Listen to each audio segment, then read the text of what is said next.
জামাতের আমির একটা কথা বলেছেন যে রাজার ছেলে রাজা হবে এই নীতিতে আমরা বিশ্বাস করি না। আরো কিছু কিছু বলেছেন যে পরিবারতন্ত্র প্রতিষ্ঠা হতে দেওয়া হবে না। অর্থাৎ লক্ষ্যটা হচ্ছে তারেক রহমান।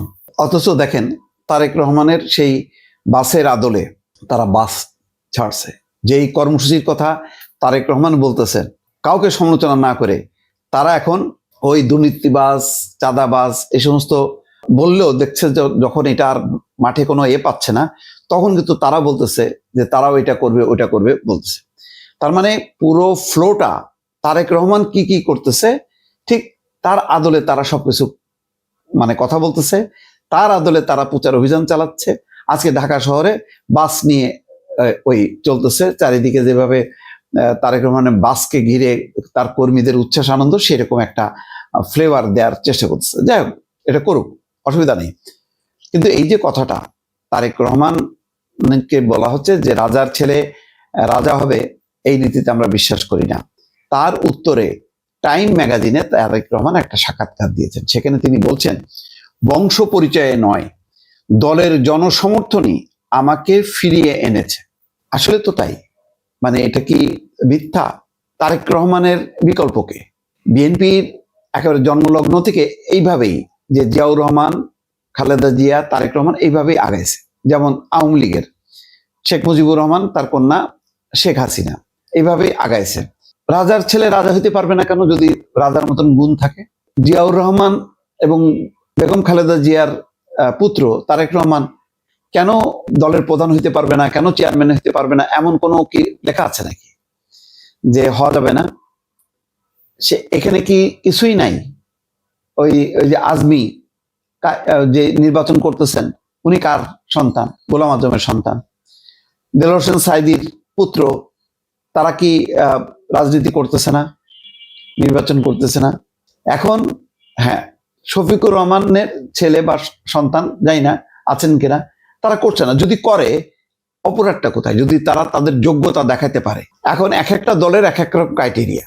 কথা হলো যে ভুল কিনা, তারেক রহমানের জায়গায় উনি হলো কেন খন্দকার মোশাররফ হইতে পারতো বা মির্জা ফখরুল হইতে পারতো, এরকম কি কোনো অপশন আছে কিনা? বা এটা কি দেখার দায়িত্ব কি জামাতে ইসলামের কিনা?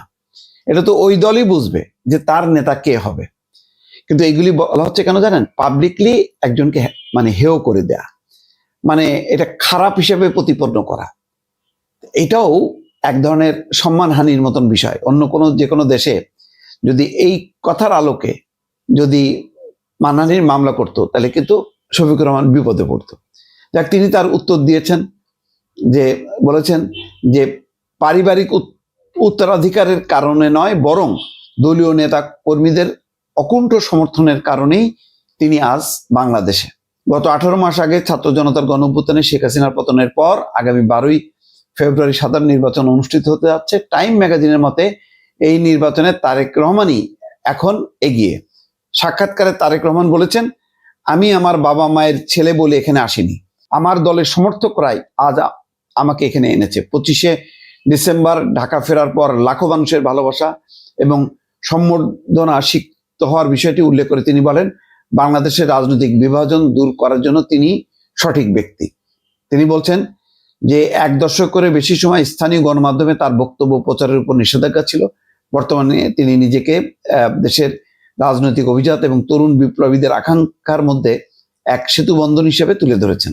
টাইম ম্যাগাজিন তাকে সমর্থকদের কাছে একজন নিগৃহীত ত্রাণকর্তা এবং সমালোচকদের কাছে ডার্ক প্রিন্স হিসেবে অভিহিত করেছে।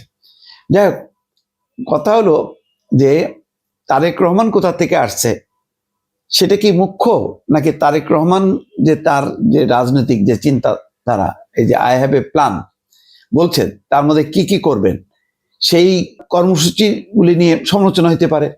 ওই যে বলা হচ্ছে যে অবাস্তব, এটা সম্ভব না, 96,000 কোটি টাকা লাগবে, এই টাকা কোথায় পাবে?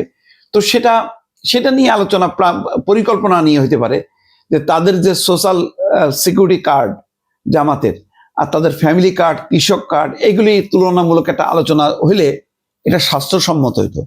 কিন্তু নেতৃত্ব নিয়ে যদি প্রশ্ন তোলা হয় বাইরে থেকে, যেখানে দলের ভেতরে এই নিয়ে কোনো প্রশ্ন নেই, সেটা খুব দৃষ্টিকটু হয় না? দরকার আছে কি এই এই ধরনের বিষয়গুলো প্রতি বারবার উচ্চারিত হয়ে নিজের হীনমন্যতা প্রকাশ করা হয়? বরং দেখা যাচ্ছে তো শফিকুর রহমান বা জামাত তারেক রহমানকে ফলো করতেছে। আজকে বাস দেখে আমি নিজে বলেছি আরেকটা ভিডিওতে, প্রথমে আমার মনে হচ্ছিল এটা মানে এআই দিয়ে তৈরি করা, আমার বিশ্বাস হচ্ছিল না। ঠিক একই রকম, ওইটা হলো লাল সবুজ আর এখানে সবুজ, মানে ঘটনাটা কি? এবং একই ধরনের আদল, একইভাবে ঠিক তারেক রহমান যে জায়গায় বসে হাত নাড়াচ্ছিল উনিও হাত নাড়াচ্ছেন, যেভাবে তার কর্মীরা চারিদিকে যে এ করছে তারেক রহমানের, এইটা তো আমরা এই কয়দিন দেখলাম, কিন্তু হঠাৎ করে এর মধ্যে উনিও বাস বের করলেন। তো এখন কোথায়? ওই যে আসিফ মাহমুদ সজীব ভুইয়া বললেন না, বাস থেকে বেরিয়ে আসেন। তো এখন যে ঢুকে গেল, শফিকুর রহমান বাসের মধ্যে ঢুকে গেল, সেটা সমালোচনা করি।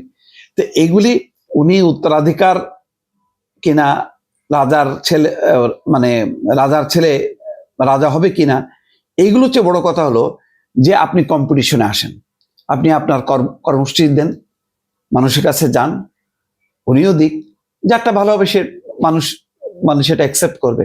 ভোটটা যদি দিতে পারে ঠিক মতন, তাহলে বোঝা যাবে কার সমর্থন বেশি। যদি জামাতের হয় জামাত আসবে, বিএনপি হলে বিএনপি আসবে। ফলে কে রাজার ছেলে রাজা হইলো কি হলো না, এটা আমার মনে হয় এসব বলা মানে নিজের হীনমন্যতা প্রকাশ করা দর্শক।